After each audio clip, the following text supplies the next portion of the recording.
Morning. আশা করছি সবাই ভালো আছো, আর আমরাও কিন্তু খুব ভালো আছি। আবারও একটা নতুন ভিডিওতে সবাইকে স্বাগত। কাজকর্ম ছাড়াও নিজেদের মধ্যে এক একটা দিন হয় আনন্দের খুবই। তো আজকের দিনটা সেই রকমই একটা আনন্দের দিন। তো প্রথমেই বলি আজকে কারা আসছে। আসছে তো ভাই আর তার ভাইয়ের বউ, তো সেই জন্যই বেশি খুশি। আর সকাল থেকেই কিন্তু ব্রেকফাস্টও সেরে নিয়েছি, কারণ আমার ছেলে আর হাজব্যান্ড গেছে ওদেরকে আনতে। ব্রেকফাস্ট সেরে তারপর আমিও কিন্তু কাজকর্ম খুব তাড়াতাড়ি করব, সেই জন্য লেগে পড়েছি। আর সব কিছু কিন্তু পরিষ্কার করাই আছে, ঘর গোছানোই আছে মোটামুটি। তো এই যে বিছানাটাও এখন রেডি করে নিচ্ছি, আর ওই ঘরেরটাও দেখলে ভালোভাবে ঝেড়ে পরিষ্কার করে নিলাম। আর আজকে কিন্তু কোনো এক্সট্রা কাজ করব না, কারণ এক্সট্রা কাজগুলো করতে গেলে অনেক লেট হয়ে যাবে। যেহেতু রান্নাবান্নাটাও তাড়াতাড়ি করে নেব পুরো আসার আগে, ট্রেন জার্নি করে আসছে, তো তাড়াতাড়ি খাওয়া দাওয়া করবে, সেই জন্য এখন এই যে আমার কিন্তু গোছানো হয়ে গেল। আর আজকে দেরি হলেও মানে কাজ কম করলেও কিন্তু ঘর গোছানো বা ঝাড় দেওয়া মোছার কাজগুলো প্রত্যেকটাই করব। তো সেই জন্য তাড়াতাড়ির মধ্যে সেরে নিচ্ছি, 15 মিনিটের মধ্যে কিন্তু আজ ঘর গুছিয়ে নিলাম পুরোটা। এর মধ্যেও ওরা এসে পড়বে। আর ঘর যদি দেখবে একটু সুন্দর গোছানো পরিপাটি থাকে না, তাহলে কিন্তু খুব ভালো লাগে। আর তোমার আগের থেকে যদি করা থাকে, যেমন আজকে আমার হয়েছে, আমি যেহেতু প্রতিদিন পরিষ্কার করে রাখি, তাই আজকে একটু কম করলেও কিন্তু কোনো অসুবিধা হবে না, পুরোটা পরিষ্কারই আছে।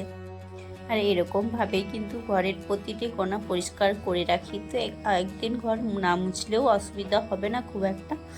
তো তাও ভাবলাম একটু সময় আছে, তারপরেই রান্নাটা শুরু করব, আগে ঘরটা ঝাড় দিয়ে ভালোভাবে মুছে নিই। আর আজকে যেহেতু প্রচুর রোদও উঠেছে, তো সেই জন্য জামা কাপড়গুলোও কাচার আছে, তো সেগুলো একটু পরেই কাচবো। আগে রান্নাটা শুরু করব, কিছুটা রান্না বসিয়ে তারপর যাবো জামা কাপড় ধুতে, নইলে আর সব কিছু সময়ের মধ্যে কমপ্লিট করতে পারবো না। আর এইদিকে যে বাইরের রুমটা আছে না, খাটটা পাতা আছে বলে আমার কিন্তু একটু সুবিধাই হয়েছে। কারণ কি বলতো, ঘরটা এখন ছোট হয়ে গেছে, অল্প জায়গায় পরিষ্কার করার মতো আছে, তো এতে কিন্তু কাজটাও তাড়াতাড়ি হয়ে যাচ্ছে। আর এরকমভাবে কাজকর্ম করি বলে কিন্তু নিজেকেও অনেকটা মোটিভেট রাখতে পারি, অ্যাক্টিভ রাখতে পারি। তো যদি কেউ কিন্তু কাজে প্রশংসা করে তাহলে কিন্তু আরও ভালো লাগে। আর এদিকের ঘরটাতে খাটটা রাখার পরে কিন্তু একটু অসুবিধাও, কারণ খাওয়া দাওয়া করার ক্ষেত্রে একটু অসুবিধা হবে, জায়গাটা যেহেতু কম, একদমই জায়গা নেই, তো তার মধ্যেও ম্যানেজ করতে হবে, কেয়ার করার। আর পুরো রুমটা কিন্তু দেখতে ভালোই লাগছে, খুব একটা খারাপ লাগছে না। তো এই যে আমার পুরো ঝাড় দেওয়া কমপ্লিট হয়ে গেল। আর বাইরেটা কিন্তু সকাল সকাল উঠেই পরিষ্কার করে নিয়েছি। আজ কিন্তু একটু তাড়াতাড়ি ঘুম থেকে উঠেছিলাম, 6:30টার দিকে। তো তারপর সকালবেলাতে সব কাজকর্ম সেরে নিয়েছি মোটামুটি। আর এখন ঘর মোছার আগে একবার ঝাড় না দিলে চলে না, সেই জন্যই একটু ঝাড় দিয়ে নিলাম ভালোভাবে। আর আজকে কিন্তু তারপর যে রান্নাবান্নাটা করবো, স্পেশাল তো বটেই, কিন্তু খুব একটা বেশি করব না, কারণ এই যে ট্রেন জার্নি করে আসছে, খুব বেশি হঠাৎ করে খেলে সেটাতেও কিন্তু শরীরের ক্ষতি হবে, তো সেই জন্য অল্প অল্পই রান্না করব। আর এর আগে এসেছিলো কিন্তু আমার শাশুড়ি মা আর শ্বশুরমশাই, ওরা যখন আমরা প্রথম এখানে আসি তখনই এসেছিলো, তো তখন ভিডিও বানিয়েছিলাম, সেগুলো তো পুরনো ফোনে ছিল, সেগুলো আর তোমাদের সাথে শেয়ার করা হয়নি, কারণ ফোনটা খারাপ হয়ে গেছে। আবার নতুন নেওয়ার পর এই প্রথমবার ওরা আসলো, প্রায় 2 বছর পর। তো খুবই আনন্দ লাগছে, আর তোমাদের সাথে সব কিছুই শেয়ার করবো। এইদিকে দেখো ঘরের কাজকর্ম গুছিয়ে চলে আসলাম এখন সবজি কাটতে। তো এই যে ছাতুগুলো দেখছো, এগুলো কিন্তু আগের দিনেরই, তো ফ্রিজে রাখা হয়েছিল। ভাবলাম ওরা যখন আসছে আর একসাথে এতগুলো খাওয়াও সম্ভব না, সেই জন্য রেখে দিয়েছিলাম ওদেরকে, ওরা আসলে করবো বলে। তো সেই জন্য নিয়ে এসেছি, আর ভালোভাবে আজকে ধুয়ে নিলাম। তো আগের দিনে কাটার পরে ধুয়েছিলাম বলে কি বলতো, বালিগুলো ঠিকঠাক করে পরিষ্কার হয়নি, একটু একটু থেকে গেছিলো।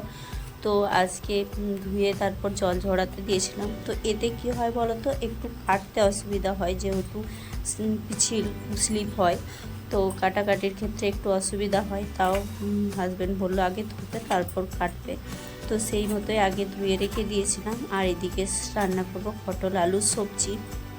আর রান্নাবান্নাটা তাহলে হালকার মধ্যেই সেরে নেব, আর বেশি কিছু করব না। আর শুধু ছাতু রান্না করলেও কিন্তু এটাতেই যথেষ্ট ভাত খাওয়া যায়। আমরা যেহেতু খেয়েছি, আমাদের অভ্যাস আছে এগুলো খাওয়া, খুবই ভালো লাগে। তো যাই হোক, তারপর রান্না বান্না করে আবার স্নান করারও আছে। তো সবাই মিলে স্নান করবে, তার আগে আমি যদি করে রাখতে পারি, সময় পাই, তাহলে কিন্তু সুবিধা হবে একটু। তো সবজিগুলো এখন কেটে নিই, তোমরা ভিডিওটা দেখতে থাকো, আশা করছি তোমাদের ভালো লাগবে। আর সবজিগুলো কিন্তু এখনও বটিতেই কাটছি, চপিং বোর্ডটাতে ট্রাই করছিলাম, কিন্তু সেরকমভাবে হচ্ছে না, কারণ তাড়াতাড়ি করতে পারছি না। তো সেই জন্য এখনও কিন্তু এরকমভাবেই কাটছি। আস্তে আস্তে অভ্যাস হয়ে যাবে। আর এটাতে কাটার কিন্তু সুবিধা আছে, কী বলতো, যতই শক্ত হোক না কেন, তারা এটাতে কিন্তু খুব ভালো কাটা যায়। আর চপিং বোর্ডে যদি ছুরি ভালো না হয়, তাহলে কিন্তু কাটার একটু অসুবিধাই হয়। আর তারপর কালকে যেহেতু ঘুরতে যাওয়ার প্ল্যান আছে, তো কালকে আর রান্না হবে না বাড়িতে। সেই জন্য ভাবলাম সবজিগুলো যেগুলো আছে সেগুলো কিন্তু একটু শেষ করে নিতে হবে, নইলে আবার একদিন পরে রান্না হবে তো নষ্ট হয়ে যাবে। আর কোথায় কোথায় ঘুরতে যাব, কি করব, সব ভিডিও তো তোমাদের সাথে শেয়ার করবই। তো আমাদের কিন্তু ঘোরা হয়ে গেছে মোটামুটি, জম্মু কাশ্মীর পুরোটাই ঘুরে নিয়েছি। তো ভাই ওরা যেহেতু আসছে, তাই ওদের সাথে আরেকবার ঘুরবো। আর এই রান্নার কথা বলতেই মনে পড়লো, তো আগের দিনের ভিডিওতে একটা দিদিভাই কমেন্ট করেছিল যে খুব সুন্দর রান্না শেখালে। তো আমরা কিন্তু এই রান্নাটা অনেকবারই খেয়েছি আর খুব সুন্দর। আর দিদিভাই তোমাকেও থ্যাংক ইউ, তুমিও জেনে নিলে সেই জন্য। আর এদিকে স্নান রান্নাবান্না সব কিছুই কমপ্লিট করে নিয়েছি। এর মধ্যে দেখো ওরাও কিন্তু এসে পড়েছে। তো দেখো, দেখিয়ে দিলাম তোমাদেরকেও একটু। আর আমার ছেলেকে দেখো, ও ব্যাগ নিয়ে আসছে, ও কতটা খুশি। ও সকাল থেকে ঘুম থেকে উঠে থেকে কখন আসবে করছিল। তো যাই হোক, তোমাদের সাথে এখানে অবধি ভিডিওটা শেয়ার করলাম। টাটা বাই বাই, সবাই ভালো থেকো, সুস্থ থেকো। এরপর থেকে পরের ভিডিওতে শেয়ার করব কি কি করলাম, কোথায় গেলাম। তো আজকের মতো বাই বাই সবাইকে।